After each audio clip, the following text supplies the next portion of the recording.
That's what I'm saying. All those people, Busta, you're right. Busta's part of it. Snoop Oh, if performs. you're gonna say that still performing, then I would you have to say LL Cool J then. He's still performing.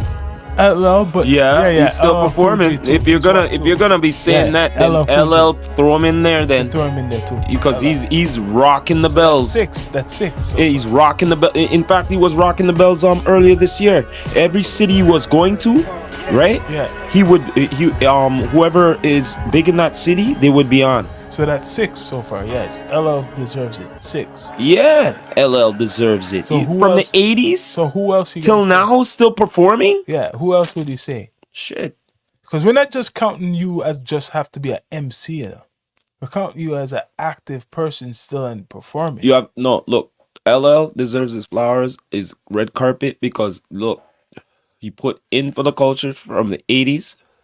He did acting as well and went back into music again. That's a goat. You know, he is a goat. He's the GOAT, bro. He's the one who popularized that name anyway. So who else? No, there's not really too much now. It's trying to be stretched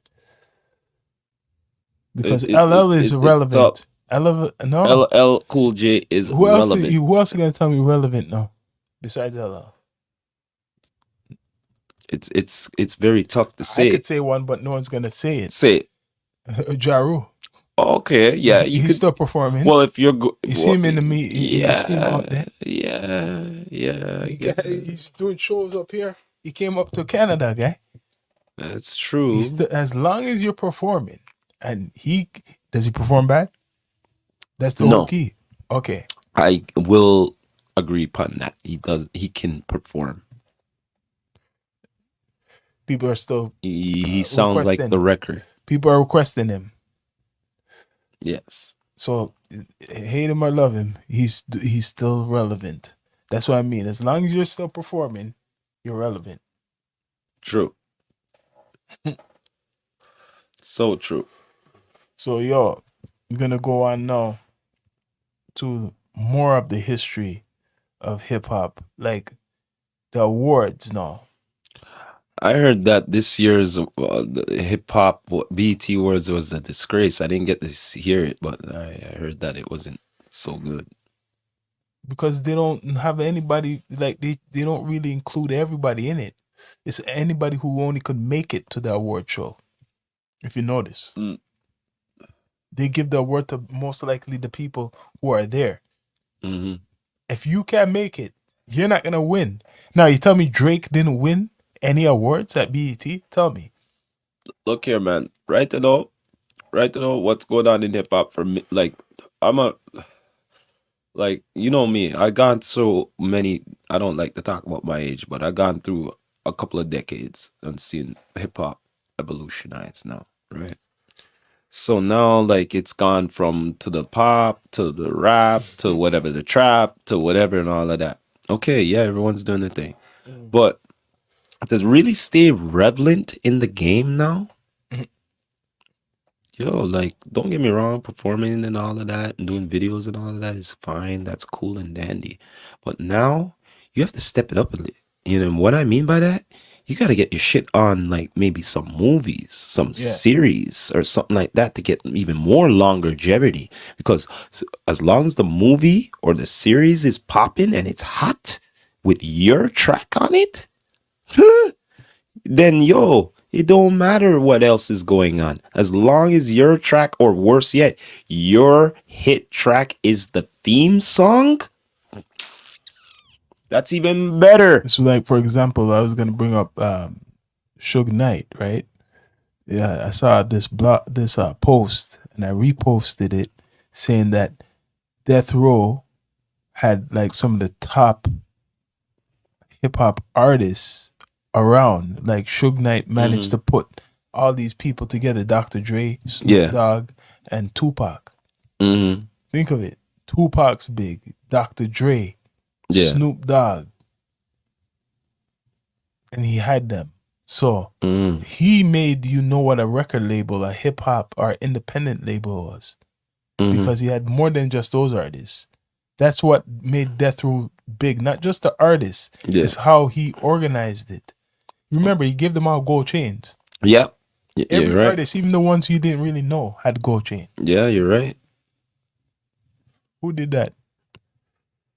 Give the artist and real gold, you know, is that no some Yeah. real gold chain. So he done some, even though you hear all the bad stuff, Mhm. right? You're gonna hear all the bad stuff all the time. But Suge Knight probably done a lot of good stuff for people, because without Suge and what he was doing, there wouldn't be a lot of these, like, you wouldn't hear these albums. That's true. He was funding Dr. Dre's stuff because he had to leave Easy. Yeah. He was funding Snoop and all of these guys.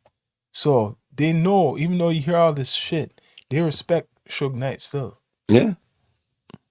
You're right. Dr. Dre respects Suge Knight in some way because he took him away from a situation and gave him another situation, and Yeah. after then he became rich, Mm. richer than ever. Mhm. Snoop too. Death Row signed Dr. Dre a long time now. I mean, Yeah, but after. Dr. Dre was still a silent partner of Death Row, wasn't he? I heard that's on other news a lot of people don't talk about. Yeah, They he don't was know a about silent partner of it, and then after all the bullshit was going in, he said, "Yo, I had enough. I'm going to sell." He wants out.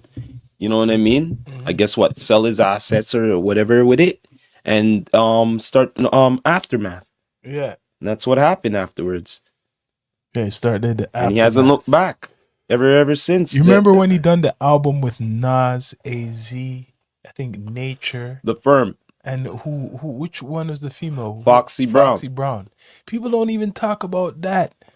classic album. Dr. Dre produced it with Nas. Dr. Dre worked with Nas, Nas. AZ, Foxy Brown, and what? Was it Nature? Yeah, he was from Queens. Wasn't it Cormega? No, it wasn't Cormega. It was No, Nature. Nature. Nature. That's that guy. He was like the most unknown one, but he was from Nas. Like, I think he's from Queensbridge. Okay. Nature. But that album was ill. Dr. Dre produced some East Coast. I think that's his first time really producing East Coast rappers. But perfect. You got AZ from Brooklyn, and then you got Nas from Queens, one of the top rapper them. Yeah, Foxy a Brown. West Coast, veteran dealing with East Coast rappers. I wonder what made him think of doing that though. How did he get that? I wonder. Didn't how- that happen after the so-called East Coast West Coast thing? Didn't that happen afterwards? When did that album come out? Interesting. You would You have know to what? check it out. You gotta check it out. Check it out. Right now. When did That's it come interesting. out? When did that come out? No. See what year. Okay. Let's see. The Firm, right? Mm-hmm.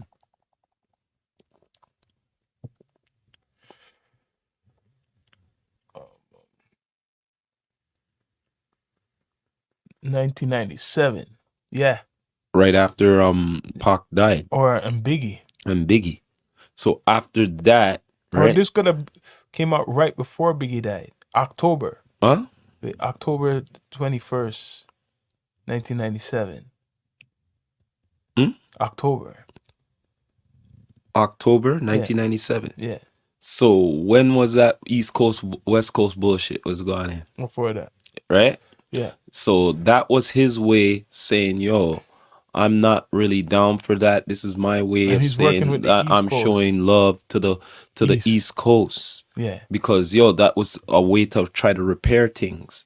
You get So what it I'm said saying? like The Firm was released on October 21st, 1997 by Yeah. Aftermath Entertainment and Interscope Records. Yeah. The project was created by rapper Nas, his manager Steve Stout, and producer Dr. Dre, Mhm. track masters who came up with the idea of forming a hip-hop supergroup. The original lineup included Nas, AZ, Foxy Brown, Cormega, you're right, Cormega. who are all See, I featured had on a the feeling song. it was I Cormega.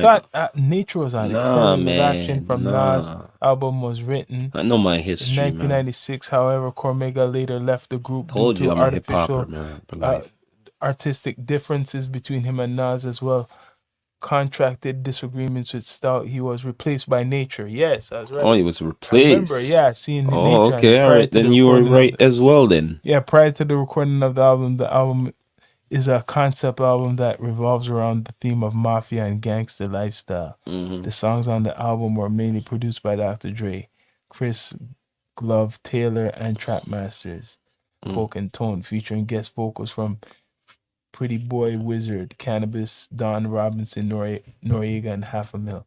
Yeah, yeah, man. That was a super group. Mhm. Dr. Dre was going into a different pocket, and then he got, guess who? Eminem.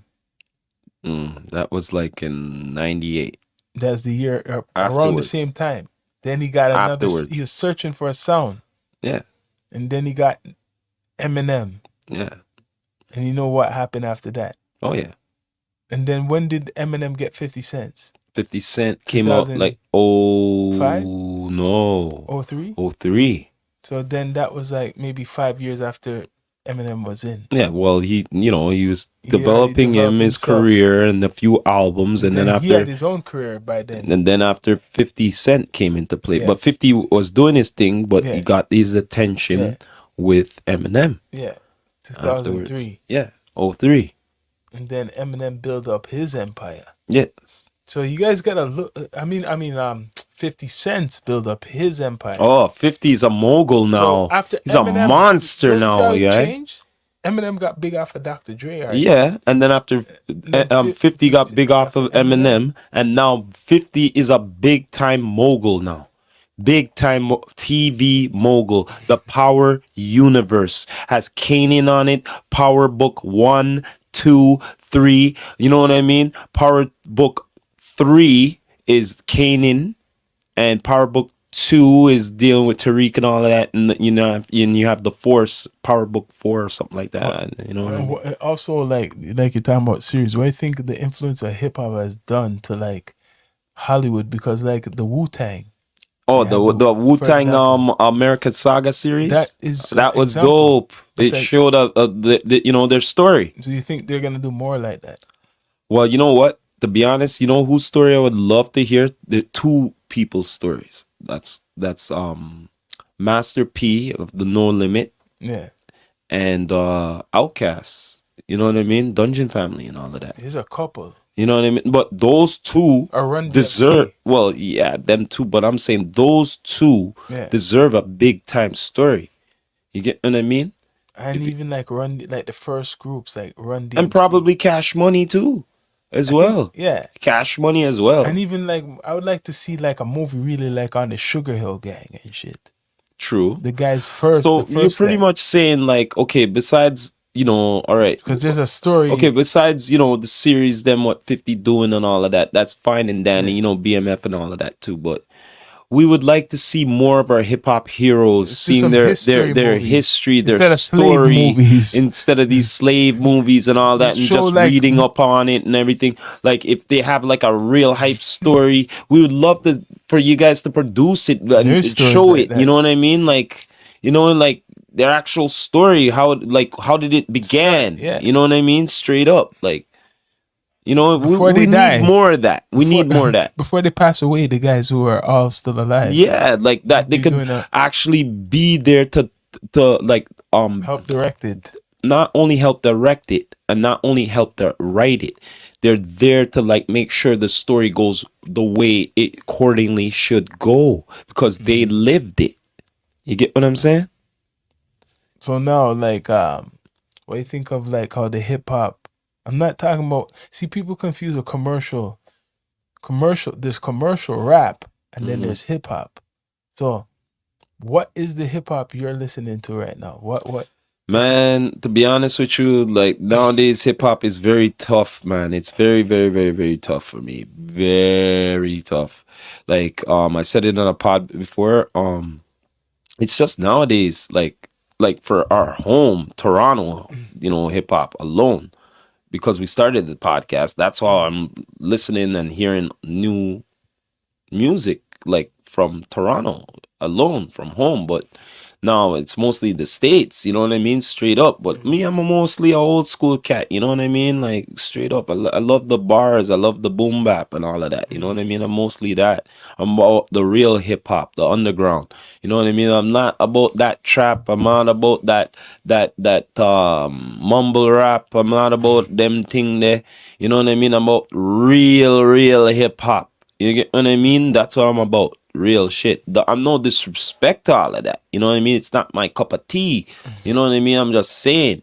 You know what I mean? Straight up. But if you could come real creative with it and catch my ear with that sort of style, okay then you have something. But if you're doing it like everybody else and all of that, the same shit, like, like on the real, look, you could use the new evolution of style, but be creative with it. Like, and what I mean by creative with it, like, you don't have to be copying or biting anybody. You could be inspired by, look, y'all went to school one day.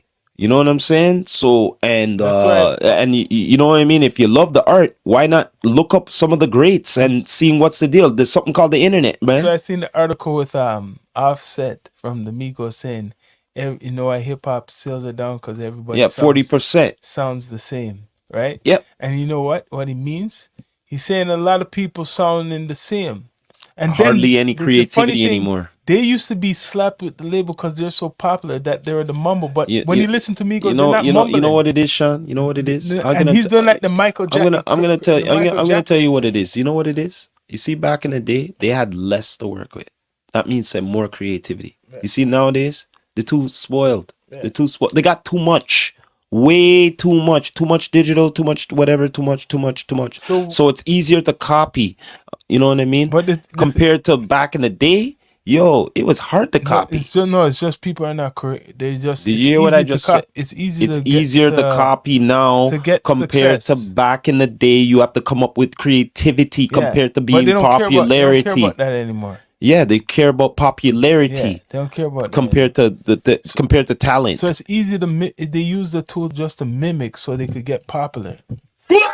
Use the tool to mimic to be popular because Yeah. right now, like I said, the Migos before, if people didn't do research, used to be hit with the label of mumbling, but they're just with their accent. They weren't mumbling. If you listen to them, Well, they're like I saying said- lyrics straight. like I said again. But the people after who tried to copy them, right? They all didn't sound clear. Like I And said, now but like I said, they it's all sound the about same. putting your style to